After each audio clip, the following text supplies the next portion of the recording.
Vamos orar. Nosso Pai querido, louvamos, Senhor, o Teu nome pelo privilégio, pela alegria de estar em Tua casa. Aqui, Senhor, poder exaltar louvores ao Teu nome, como já o fizemos, conversar contigo como estamos fazendo, mas de modo muito especial, suplicamos agora a presença do Teu Santo e Bom Espírito trabalhando em nossas mentes, nossos corações, para que agora possamos, Senhor, ouvir a Tua voz, a Tua palavra. A cada sábado temos aprendido um pouco sobre o Deus toda graça, e hoje aprenderemos um pouquinho sobre a graça que consola. Que a cada dia o Senhor nos console com a Tua graça e encha o nosso coração, pois o Senhor é o Deus de toda graça, o Senhor é o nosso Deus. Fala conosco nessa manhã, nós oramos em nome de Jesus. Amém. Bom dia a todos, vocês são sempre muito bem-vindos. Nós estamos numa série especial, e essa série fala sobre a graça, tem como tema o Deus de toda graça. E o tema de hoje é a graça que consola. E existem muitos personagens que poderíamos escolher na Bíblia. Hoje nós vamos deter no livro de Jeremias.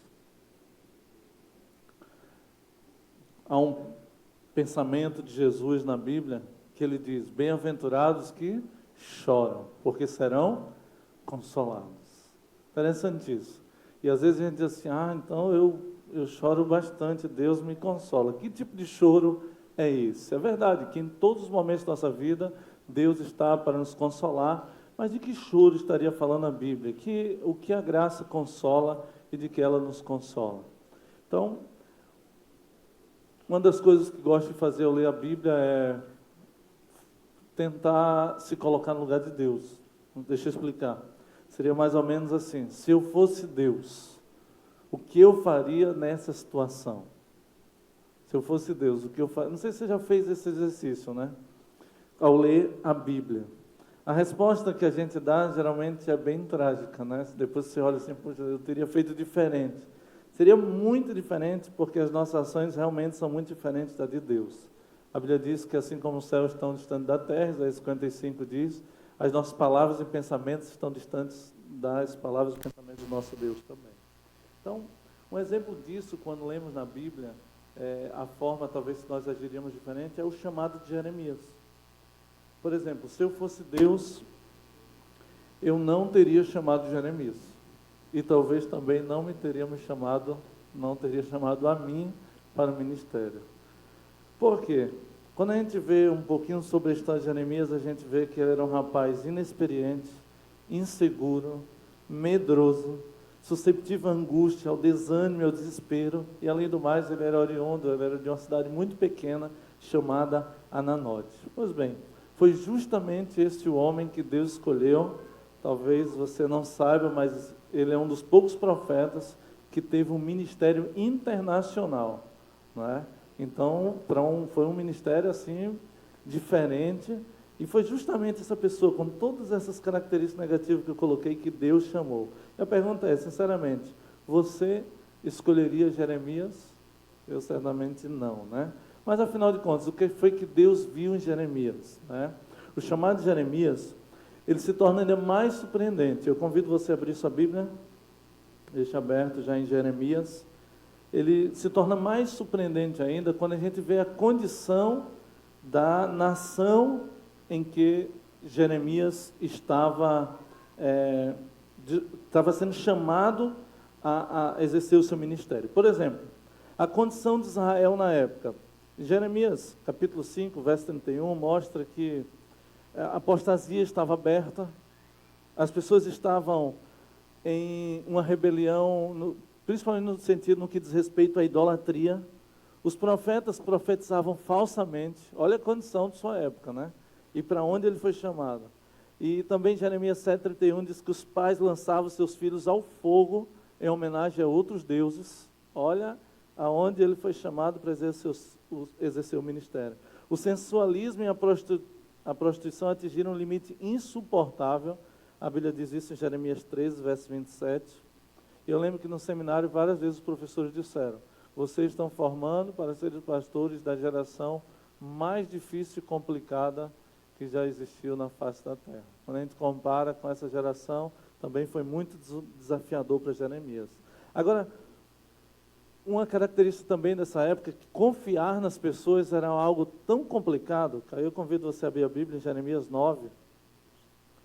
Como que as pessoas eram na época? E a Bíblia faz uma descrição interessantíssima. No verso 4 e no verso 5, diz assim, Jeremias 9, verso 4 e 5. Guardai-vos cada um do seu amigo e de um irmão, e de nenhum irmão vos fieis, ou confieis, né?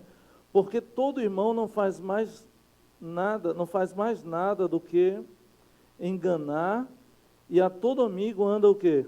Caluniando. Olha a situação, os amigos, os irmãos, a Bíblia está falando. No verso 5, cada um zomba de seu próximo e não falam a verdade, ensinam a língua a proferir mentiras, cansam de praticar a iniquidade. Quando vamos ao verso 8,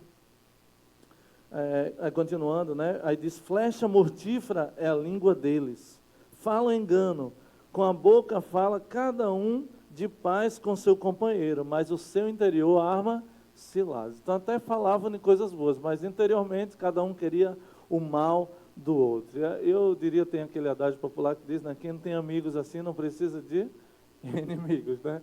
E era mais ou menos esse o quadro da nação de Israel. Os homens justos eram tão escassos, as pessoas do bem eram tão escassas nessa época, que há um diálogo entre Deus e Jeremias que lembra muito o diálogo de Abraão, de Deus com Abraão em Sodoma. Ele diz assim, se tiver pelo menos 10 pessoas, termina assim um diálogo, né, de Abraão se tiver 10 pessoas em Sodoma justas, eu não destruirei. E acaba Deus destruindo a nação porque não tinha. Mas em Jeremias também acontece isso. E não foram 10 pessoas.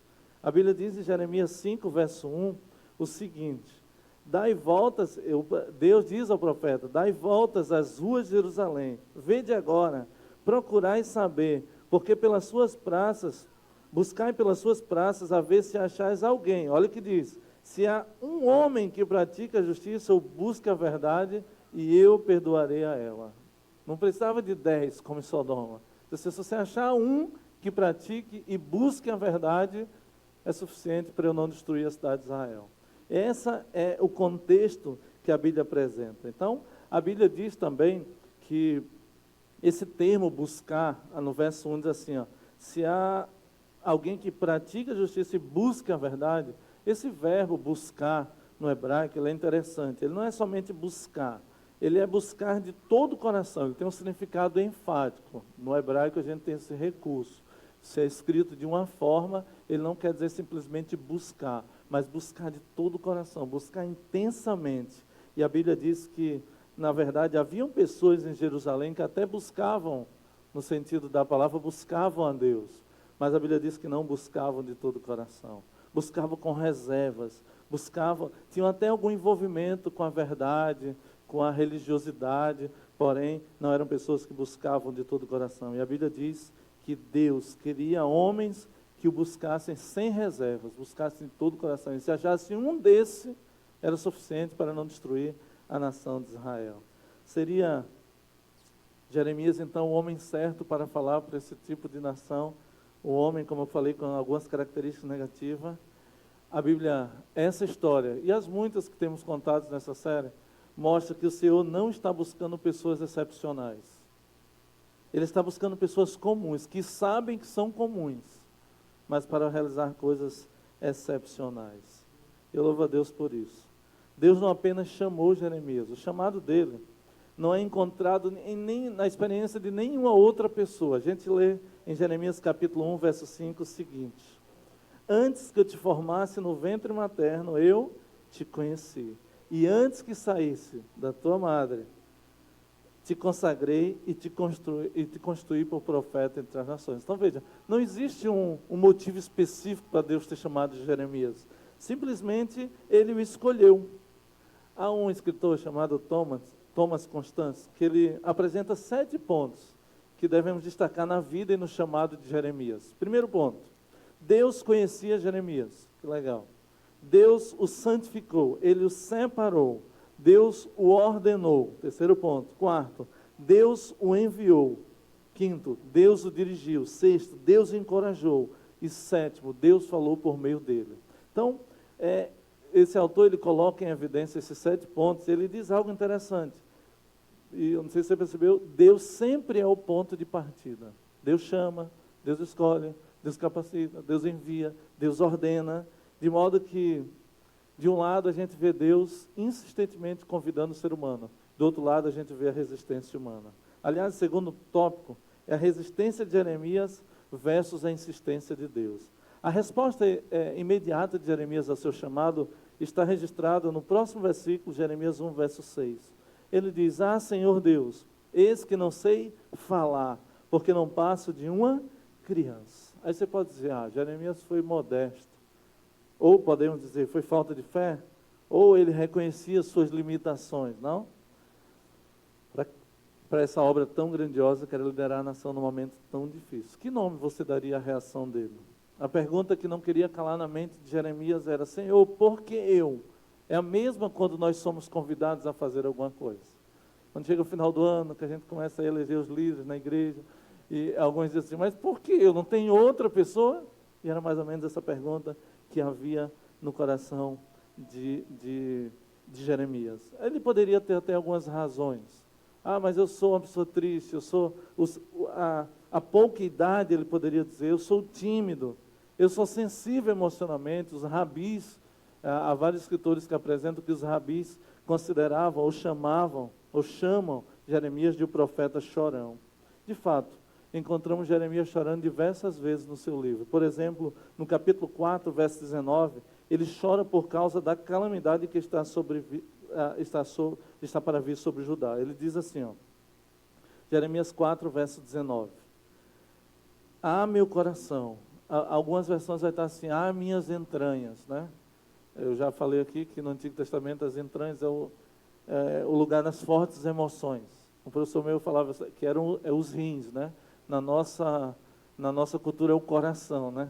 E ele diz assim, meu coração, eu me contorço em dores, está no verso 19 do capítulo 4. As paredes do meu coração se agita, não posso calar-me, porque ouves, ó minha alma, o som da trombeta e o alarido de guerra. E ele olhava para a situação da condenação feita por Deus a Israel, e ele chorava. A semelhança do que Jesus fez, o profeta, ele está chorando sobre a cidade, não por causa dos seus pecados, mas por causa do pecado do povo. Um pouco à frente, no capítulo 8, no verso 19, nós encontramos também ele dizendo: estou quebrantado pela ferida da filha do meu povo, se referindo a Israel. Ando de luto, e o espanto se apoderou de mim.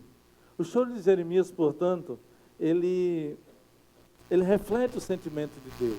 É Jeremias quem chora, mas ele reflete o sentimento de Deus chorando. Isso nos lembra algo interessante. Há uma consternação no céu. Cada vez que nós pecamos, cada vez que nós saímos da linha, o céu chora. O céu chora. Cada vez que nós... Essa definição de sair da linha é uma das definições de pecado na Bíblia, né? Quando nós erramos, quando nós caímos, o céu chora por essa queda, né? E a Bíblia diz que é interessante destacar que não somente Jeremias chora, mas o povo chora. Jeremias 8, verso 22 diz, Jeremias capítulo 8, verso 20 diz, o povo chorando, passou a cega, findou o verão, e nós não estamos salvos. Desespero.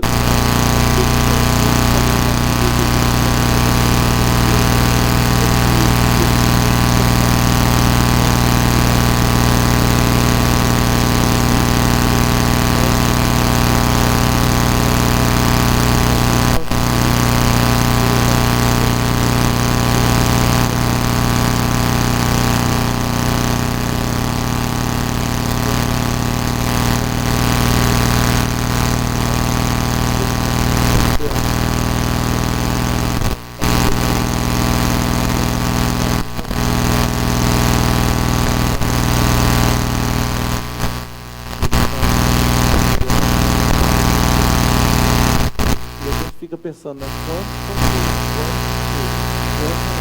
Quanto esse mundo, o livro de Jeremias tem um dos propósitos dele, esse mundo é um mundo de tristeza, esse mundo é um mundo de choro, é um mundo de pecado.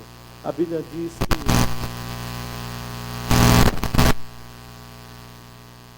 a pergunta do profeta diante desse choro, diante desse lamento, ele usa uma linguagem de luto, está no verso 20. 8, verso 20 diz, 8, verso 22. Acaso não há bálsamo em Gileade, ou não há lá médico? Porque, pois, não se realizou a cura da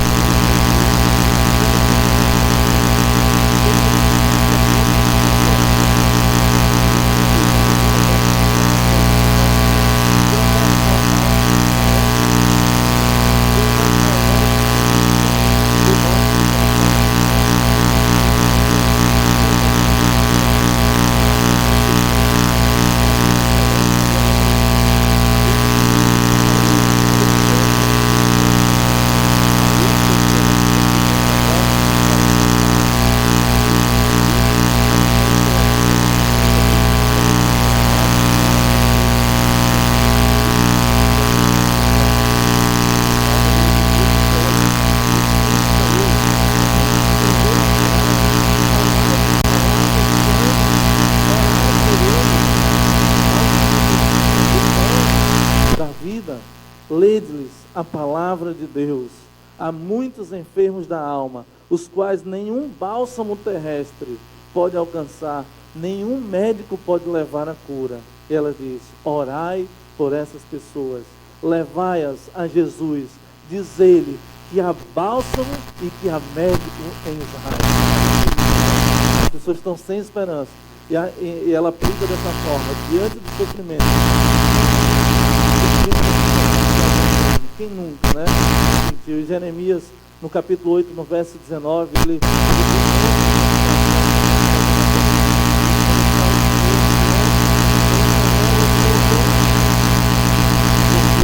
nesse momento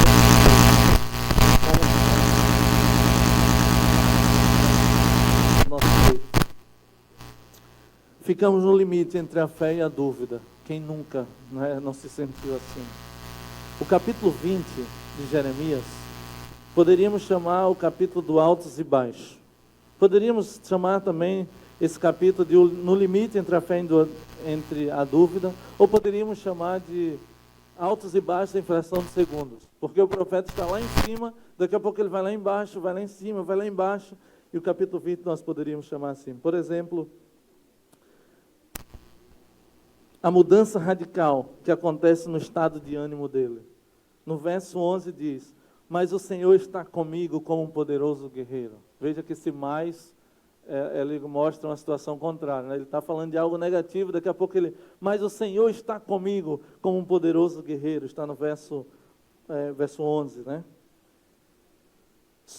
E ele continua, no verso 13 ele diz, cantai ao Senhor, louvai ao Senhor, Ele livra a alma do necessitado da mão dos malfeitores. Até aí parece que está tudo bem, o profeta está com tudo, não? Mas a Bíblia diz que no verso seguinte, no verso agora 14 ao 18, mostra que a ação de graças dá lugar ao lamento profundo. E assim é a nossa vida, cheia de altos e baixos. E ele diz, maldito o dia que nasci. Maldito o homem que deu as novas a meu pai, dizendo, nasceu-te um filho. E o verso seguinte diz, porque não me matou Deus no ventre materno, porque minha mãe não foi minha sepultura. Você já pensou do estado de tristeza? E ele diz, ou porque minha mãe não permaneceu grávida permanentemente, eternamente. Porque saí do ventre materno tão somente para ver o trabalho e a tristeza, e para que se consuma de vergonha os meus dias. E ele agora começa a dizer, Senhor, maldito dia que eu nasci. Tem observado que a dor, ela exerce uma intensa influência sobre nós. Por exemplo, em pouco tempo, no momento da dor, em pouco tempo, aprendemos com ela o que de outro modo levaríamos anos para entender. Isso é incrível, né? Ou talvez nunca conseguiríamos entender se não fosse através da dor. A certeza de que nem tudo na vida acontece da forma que nós queremos, ou da forma que nós gostaríamos, levou Jeremias a fazer uma das orações mais tocantes na Escritura. E olha, quando eu estava estudando, quando eu estava lendo o livro de Jeremias, fazer essa mensagem, eu confesso que por vezes eu chorei ao ler esse texto. A Bíblia diz, Jeremias capítulo 20, versos 7 a 9, Nesses altos e baixos, ele chega no limite, ele diz: ó Senhor Deus, verso 7, tu me enganastes e eu fiquei enganado. Tu é mais forte do que eu e me dominaste. Todos zombam de mim, caçoando o dia inteiro. Cada vez que falo, tenho que gritar e anunciar violência, destruição. Isso era o papel do profeta em relação à nação. Ó Senhor, eles me desprezam. Está falando com Deus. E zombam de mim o tempo todo, porque anuncio a tua mensagem. Mas quando penso, olha aqui, vou esquecer o Senhor e não falarei mais em seu nome, então a tua mensagem fica presa dentro de mim e queima como um fogo no meu coração. Olha que bonito, não? Quando eu penso parar de pregar, quando eu penso parar de anunciar, a Bíblia diz que ele fala para Deus: a tua mensagem fica presa dentro de mim e queima como um fogo no meu coração. Ele diz, agora é a parte talvez negativa: estou cansado de guardá-la e não posso mais aguentar. Você tenta imaginar essa cena? Senhor, eu tento deixar de falar, mas eu não consigo, porque está guardada dentro do meu coração, ela queima dentro de mim.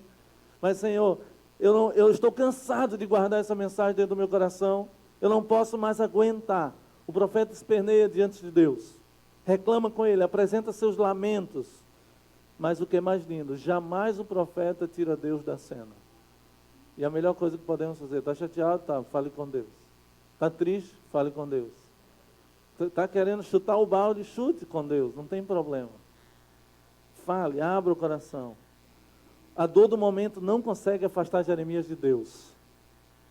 E também é impotente para afastar o Deus de Jeremias. Ele disseca suas emoções e não esconde nenhum detalhe. Ele se sente à vontade para dizer tudo o que sente, isso é maravilhoso. Uma má compreensão do caráter de Deus poderia nos levar a indagar: por que Deus não fulminou Jeremias diante de tal situação? Mas a Bíblia diz que ele foi sincero. Kate Miller diz algo interessante: Deus respeita as nossas revoltas, as nossas reticências, desobediências, pois somente essas coisas conferem sinceridade ao nosso testemunho, as nossas confissões e a nossa adoração. E ele diz algo interessante: quem jamais disse não a Deus, não pode sinceramente dizer-lhe sim. Deus quer de fato sinceridade. Assim como um náufrago agarra um pedaço de madeira para boiar, a Bíblia diz que Jeremias se apegou a Deus. E a história de Jeremias ensina pelo menos mais duas lições importantes. Esse momento da história dele: os nossos pesares devemos levar a Deus e não às pessoas. Ele poderia se queixar de Deus para outros, falar de Deus para outros negativamente, mas ele foi direto a Deus. A segunda lição desse momento diz: não preciso me martirizar, olhar para trás e perceber que a minha jornada cristã foi marcada por altos e baixos. Essa é uma outra lição.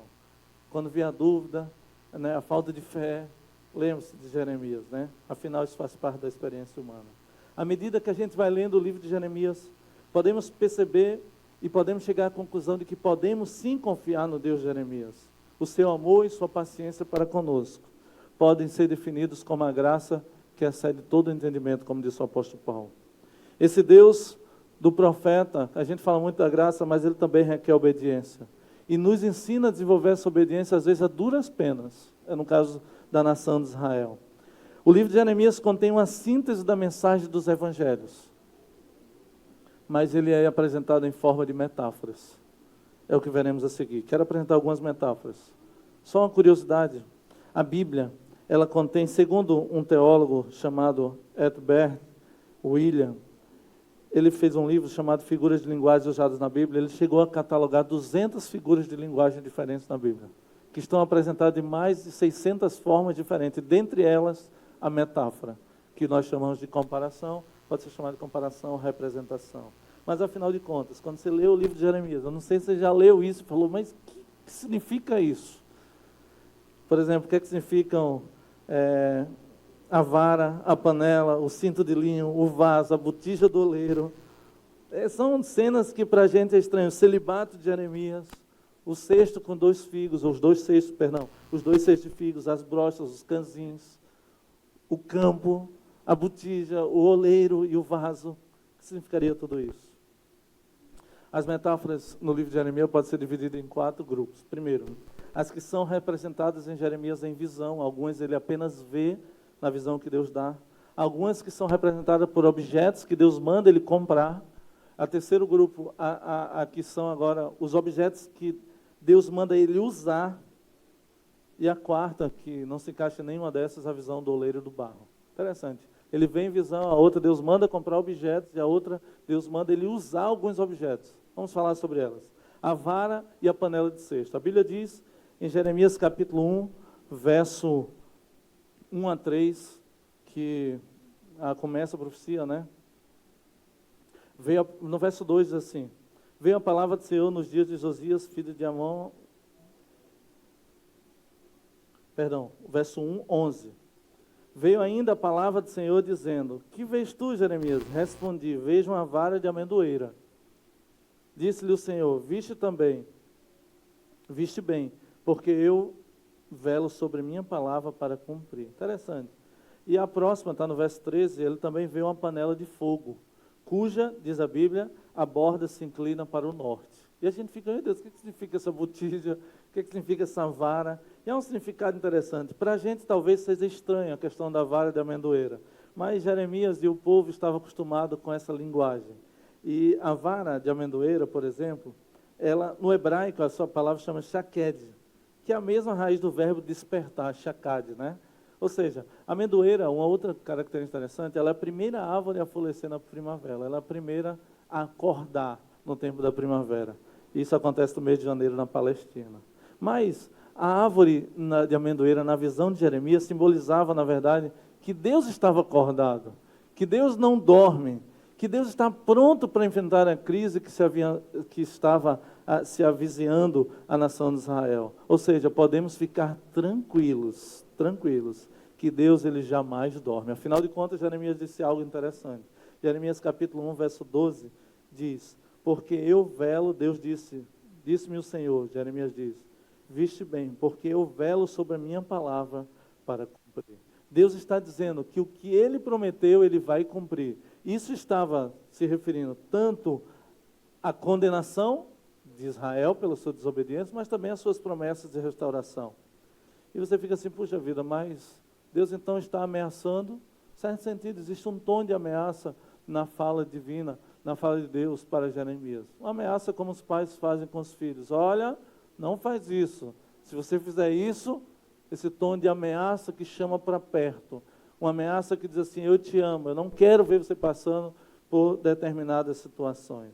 De modo, amigos, que ficamos às vezes até chocados com as declarações que Deus faz na sua Bíblia, na palavra de Deus. Mas existe um autor, Paul Tournier, que ele diz, se Deus bate forte, é porque também o homem resiste fortemente. E às vezes precisa bater um pouco mais forte, para que o homem possa, de fato, abrir o seu coração. Em relação à panela fervente, a Bíblia diz que também é outra visão comum a Jeremias e a qualquer pessoa que acampa. A gente sabe, quando a gente põe uma panela na fogueira, existe a probabilidade muito grande dela pender para um lado ou para o outro. A Bíblia diz que ela estava pendendo para o norte, um símbolo das nações que estavam se preparando para serem agora a mão de Deus para castigar a nação de Israel pela sua desobediência, principalmente aos 2 primeiros mandamentos. E a Bíblia diz que, no capítulo 1, verso 16, que Deus diz, pronunciarei contra o meu povo os meus juízos, de modo que Deus iria castigar e disciplinar a nação de Israel. A cena vista por Jeremias, essa panela de fogo, ela pendia para o norte. E quando a gente estuda a história de Israel, a gente vê que, de fato, do norte veio a destruição. No seminário, os colegas tiravam graça com a gente, dizendo que o mal vem do norte, né? Era a forma que eles tinham de menosprezar os nortistas, devido a essa situação de Israel, né? Porque eles desobedeceram alguns mandamentos, principalmente os 2, estavam ligados muito à idolatria. A visão da panela reforça a mensagem da vara de amendoeira também, né? Essa visão, ela enfatiza uma mensagem interessante. É uma mensagem de juízo que está a vir sobre a nação de Israel, sobre a nação de Jerusalém. Porque Deus tinha falado, eu vou punir, eu vou castigar, sim, e a mensagem dizia isso. A outra metade tem a ver com o amor de Deus. E precisamos entender bem isso. É possível que alguém olhe para o Evangelho somente através da ótica do amor. E se você entendeu o Evangelho somente por essa ótica, você ainda não entendeu o Evangelho por completo. Afinal de contas, Deus, Ele é amor, mas também Ele é justiça. Deus, Ele absolve, mas também Ele pune.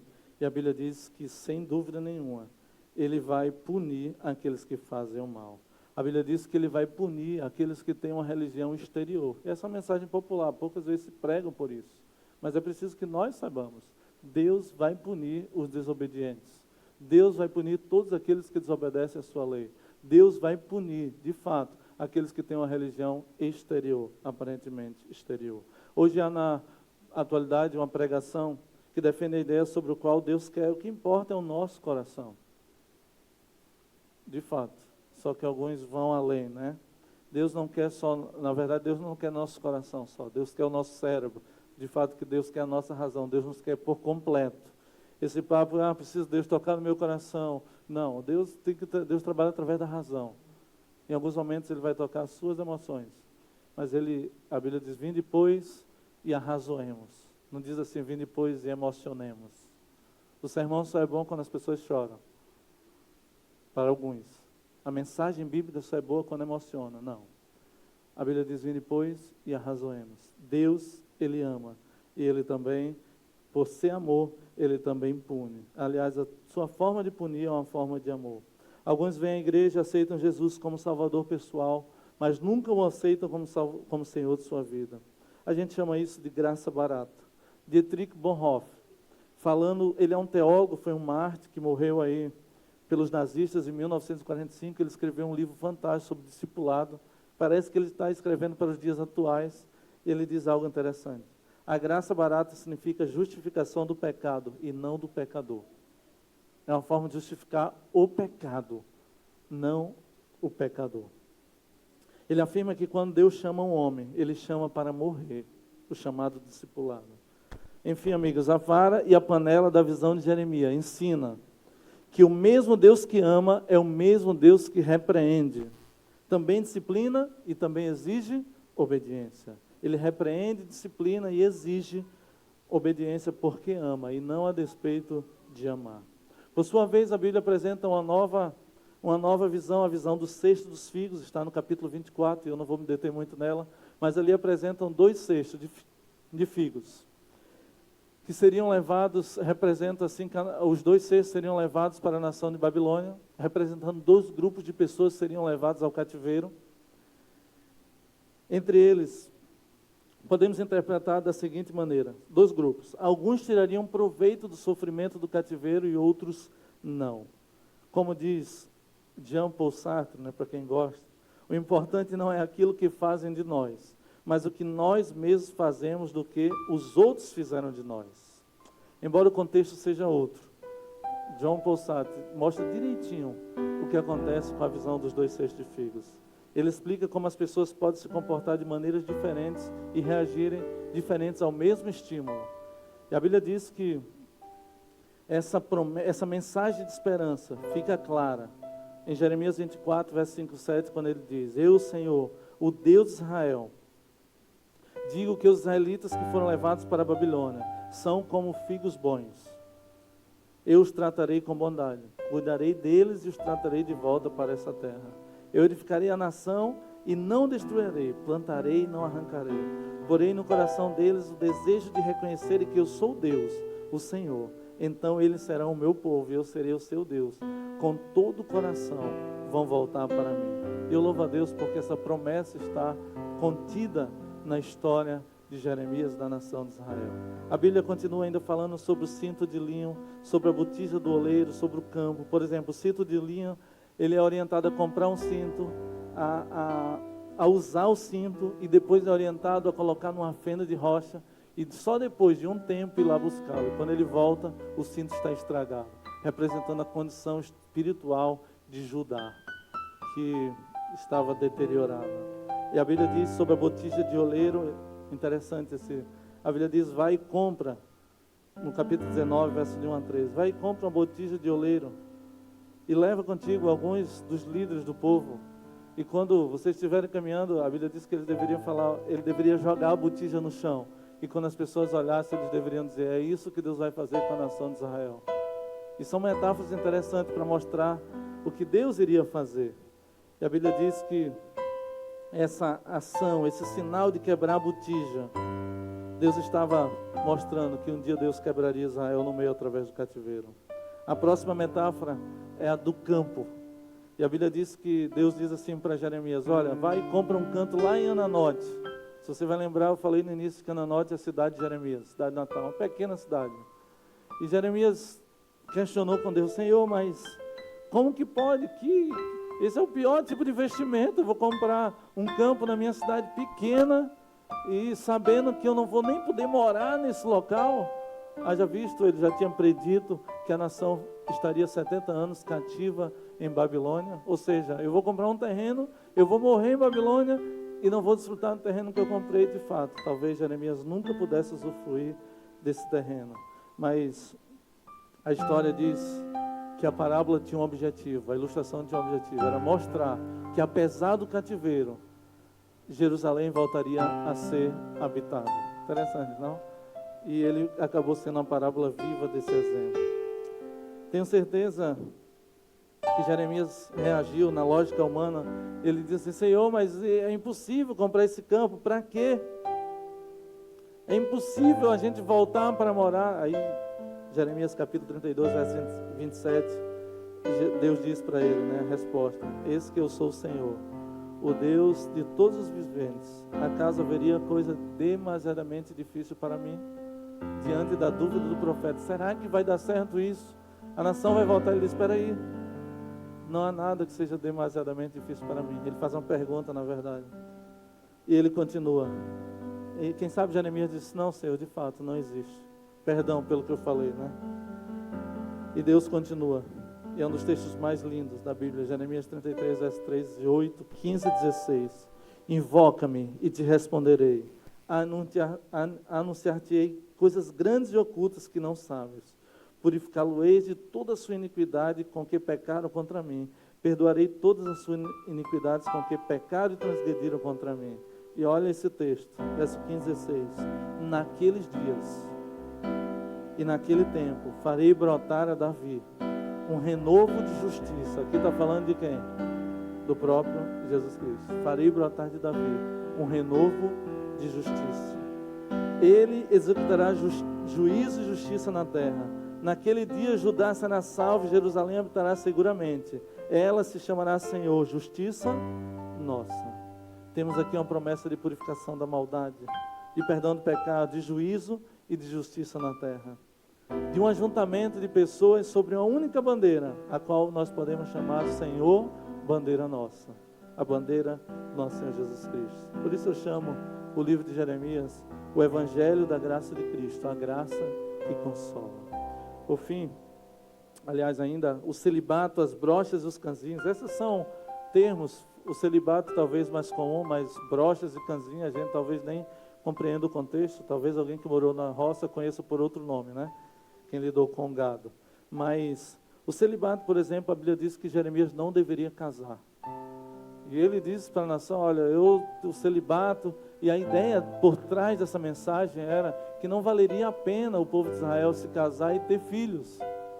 Para quê? Para que os filhos viessem a morrer posteriormente, devido à destruição e à ocupação que haveria em Israel. A mensagem era clara, era uma mensagem de condenação, mas também uma mensagem de esperança. Os próximos objetos a serem usados por Jeremias, a gente está naquele grupo agora. Jeremias já viu a visão, o objeto, a botija, algumas coisas, o cinto, né? Agora estamos naquele objeto que a Bíblia diz que Deus pediu para ele usar. E esse, quando a gente lê, a gente diz assim: não, Deus, eu acho que Deus estava querendo tirar um sarro da cara de Jeremias, porque eu não sei se eu faria o que Jeremias fez. Deus falou para ele que era para ele colocar: assim me disse o Senhor, Jeremias 27, verso 2, assim me disse o Senhor, faze brochas, que são correias, e canzins e põe no pescoço. As brochas eram ataduras que seguravam as duas peças de madeira chamadas canzins, que são colocadas sobre o boi, na época para puxar, para arar a terra, né? A gente chama isso no interior, deixa eu lembrar, cangalha, a canga, né? É isso mesmo, a canga. Agora Deus falou assim, olha, pega isso, coloca no teu pescoço. E ele disse de madeira, né? E ele colocou. E sabe, eu fico pensando, parece até uma brincadeira de mau gosto. Imagina eu chegar aqui na igreja com uma canga. Dizendo, o que foi, pastor? Não, eu tenho uma mensagem de Deus para vocês. E a Bíblia diz que, na verdade, a gente tem dificuldade de acreditar e de pensar nessa cena. Se não fosse o versículo 10 dizer, capítulo 28, verso 10 diz, né? Então o profeta Ananias tomou os canzis do pescoço de Jeremias e quebrou. Então a gente vê que foi uma cena real. E esse falso profeta chamado Ananias, ele faz uma profecia falsa, né? Ele diz, olha, pegou os canzis de madeira e quebrou e disse, olha, Deus está falando. Deus já tinha falado que durante 70 anos o povo estaria cativeiro em Babilônia. Mas esse falso profeta, querendo falar o que o povo gostaria de escutar, ele pega os canzis, joga no chão e diz assim, depois de 2 anos, Deus quebrará o jugo, o cativeiro babilônico, que nós voltaremos a Israel. Mas a Bíblia diz que Jeremias reagiu àquela falsa profecia. E ele diz no capítulo 28, verso 13 e 14. Canzins de madeira quebrasse. Ele olha para Ananias e diz, você quebrou canzins de madeira. Mas em vez dele, farei canzins de ferro. Deus diz através do profeta Isaías. Ou seja, você está falando aí que vai ser 2 anos, não vai ser 2 anos, vão ser 70 anos de cativeiro. E a Bíblia diz, e ele fala que entregaria o povo nas mãos de Israel. O canzins no pescoço de Jeremias representava o jugo que Deus colocaria sobre o povo por meio do cativeiro babilônico. Amigos, eu falei de muitas cenas de condenação. E você fica assim, pastor, mas onde está a graça nisso daí, né? A graça no sentido não de sorriso, a graça de Deus. Onde está a graça de Deus diante de todo esse quadro? Há alguns vislumbres, por exemplo, quando ele diz assim, vai voltar a ser habitada, isso é graça. Mas o Deus toda graça se apresenta principalmente no capítulo 30 e no capítulo 31 de Jeremias. Esse é um capítulo que você deveria ler ao chegar em casa. E sabe, se emocionar, depois diante de todo esse contexto. Há muitos detalhes que a gente não dá tempo de falar, mas leia a partir do que você ouviu agora, cenas de humilhação, de condenação, de tudo isso. Leia o capítulo 30 e o capítulo 31 de Jeremias. Por exemplo, no verso 3 do capítulo 31, é como se Deus estivesse gritando no capítulo 30 e 31, Judá, Judá, eu amo você. Ninguém jamais chamou com tanta persistência.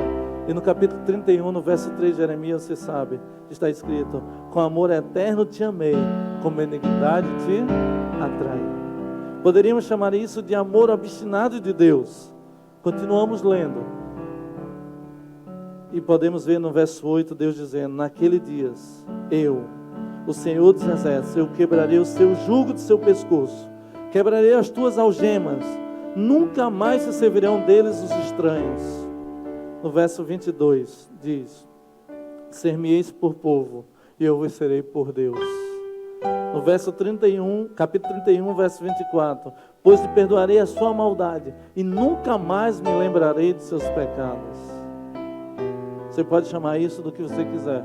Eu chamo isso de graça, da graça de Deus, do Evangelho do Deus de toda graça, o Evangelho segundo o livro de Jeremias, o profeta Jeremias. Por fim, dentro daqueles 4 grupos existia um que não se encaixava nem no usar, nem no comprar, nem no ver. A Bíblia diz que uma nova ordem é dada a Jeremias. Nós finalizamos em Jeremias capítulo 18, verso 2. A ordem foi, dispõe-te e desce à casa do oleiro, e lá ouvirás as minhas palavras. Não podemos deixar de notar a diferença entre a metáfora do oleiro com as outras metáforas. O verso 3, dessa vez a palavra de Deus diz, ouvirás as minhas palavras. Não somente agora ele ia ver, não somente ele, mas ele ia ouvir literalmente Deus falando com ele. E a Bíblia diz que no capítulo 1, verso 11 e 13, Deus pergunta, pelo menos 2 vezes ele pergunta, que vês, Jeremias? Dessa vez, no verso 3 o profeta diz, desci à casa do oleiro e vi que ele estava fazendo a sua obra sobre rodas. Eu não sei se você já viu isso. Logo quando eu comecei a namorar com a Adriele, eu fui conhecer o pai dela foi mostrar, eles são artesãos, né? Tem outras profissões, mas a família dela, quem já foi ali em Belém, eles são os pioneiros ali no Paracuri, aquelas obras de cerâmica, né? E o pai dela me levou para ver como que faz, né? E girando a roda, ele foi fazendo, interessante como aquilo vai tomando forma. E a Bíblia diz que Jeremias foi à casa do oleiro, ele viu o oleiro, estava sobre as rodas ali trabalhando.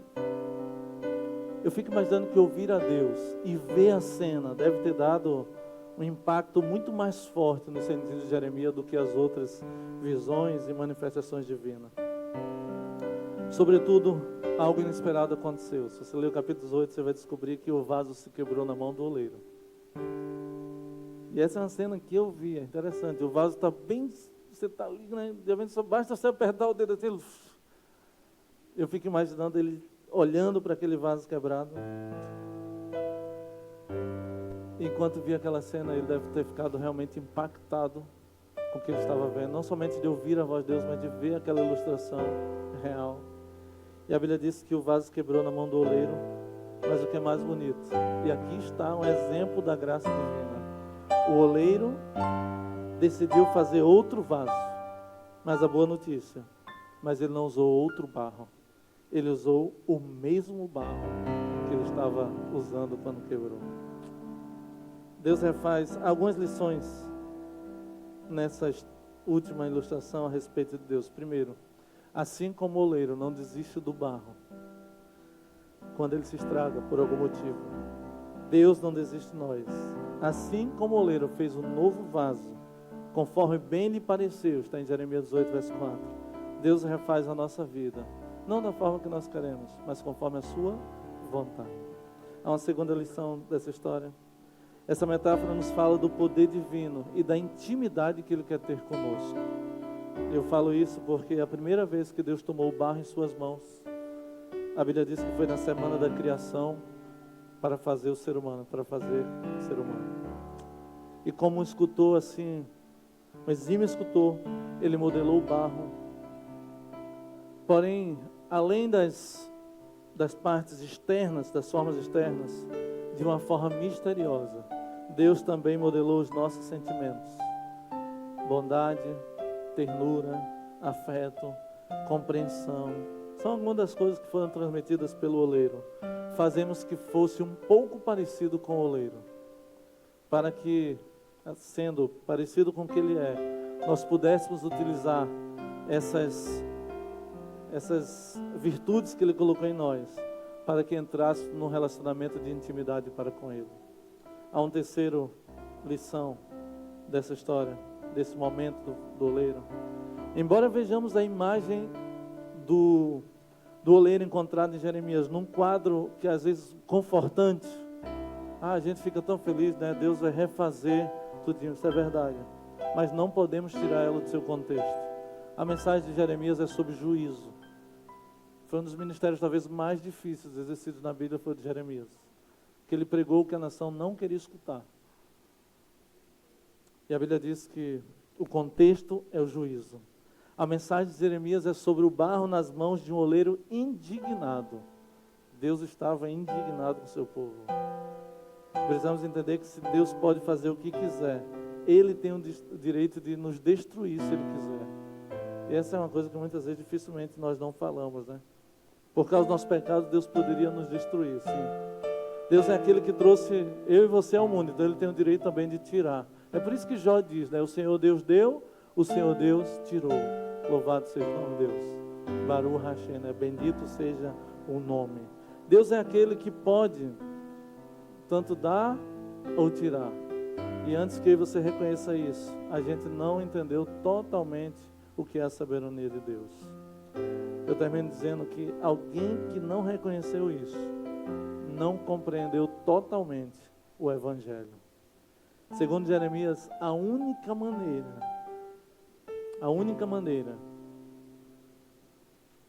de escapar do desastre ou da condenação é afastando-se do pecado. E o livro de Jeremias repete muito isso. Aliás, a Bíblia repete muito isso. Afinal, Deus, Ele abomina o pecado, mas Ele ama o pecador. Ele está disposto a perdoar. Jeremias 8, verso 8 diz: se tal nação, contra a qual falar, se converter da sua maldade, também eu me arrependerei do mal que pensava fazer. Esse é o Deus de toda graça. O Deus que jamais se fatiga de amar. Ele ampara todo aquele que busca arrependimento, né? Ele quer dar paz à alma, curar feridas, erguer os que estão cansados de falhar. Mas o Deus de Jeremias, não esqueça, Ele é um Deus justo. E a Bíblia diz que por ser justo, Naum capítulo 1, verso 3 diz: Ele é tardio em irar-se, mas jamais inocenta o pecado. Ele inocenta o pecador, mas o pecado jamais Ele inocenta.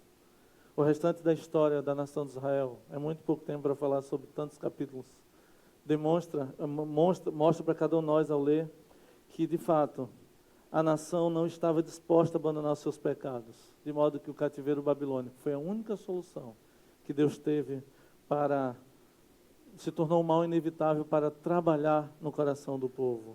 O vaso se quebrou, se cumpriu, né? Como aquele vaso que se quebrou na mão do oleiro. Porém, em sua infinita misericórdia, a partir daqueles que, diante do sofrimento, amadureceram espiritualmente, como aqueles 2 cestos de figos, um era ruim, o outro aprendeu com a situação. A Bíblia diz que esses voltaram, e Deus refez a nação conforme bem lhe pareceu. A Bíblia diz que grande foi o choro da nação no cativeiro. Grande foi o choro de Jeremias, em face dos pecados do seu povo. Maior do que esses choros, porém, foram as consolações de Deus, que serviram como um bálsamo, que foram derramadas sobre o povo mais tarde. Os que choram, eu comecei falando, serão consolados, disse Jesus. Ellen White afirma que o pranto aqui não é um pranto simplesmente de tristeza. Ele é um pranto de tristeza de um coração que está triste por ter pecado. Esses serão consolados. É verdade que Jeremias experimentou esse tipo de tristeza. E não necessariamente por causa dos seus próprios pecados, mas dos pecados da nação. Deixa eu terminar falando uma coisa para cada um de nós. Nos momentos em que choramos, qualquer choro na nossa vida, mas de modo muito especial, o choro do pecado, tristeza pelo pecado, ou qualquer outro choro, no momento da dor, podemos estar seguros que o Deus de Jeremias, o Deus do Evangelho de Jeremias, o Deus de toda graça, Ele certamente, Ele nos consolará. Amém. Você quer ser a cada dia consolado por Deus? Você quer que o Deus de toda graça enche, invada o seu coração, de modo que não importa o que venha acontecer, você possa estar seguro de que a graça está à sua disposição. Eu quero terminar fazendo oração. Eu quero orar pedindo a Deus que encha meu coração de sua graça. Eu quero orar para que quando eu pecar, quando eu errar, quando eu falhar, eu chore. Eu chore tristeza pelo pecado. Que eu não venha me acostumar a pecar. Que eu não venha me acostumar a ser infiel a Deus. Que eu não venha quebrar um sábado, mais um sábado, e daí já não mais fazer questão de guardar o sábado. Que eu não venha um mês ser fiel a Deus nos dias das ofertas, 2 meses não, 3 meses, mas que eu venha sentir tristeza pelo pecado. Que eu não venha me acostumar a fornicar, a adulterar. Que eu não venha me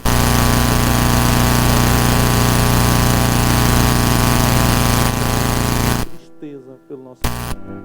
E ao chorar, ao estarmos tristes pelas nossas falhas, que tenhamos a alegria de ser consolado pelo Deus de toda a graça.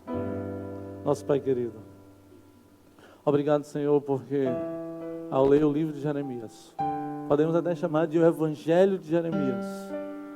Nós vemos, Senhor, o Senhor indignado com o pecado da nação, jamais indignado contra o pecador. O Senhor sempre ama o pecador, mas o Senhor abomina o pecado. O pecado não pode ficar impune.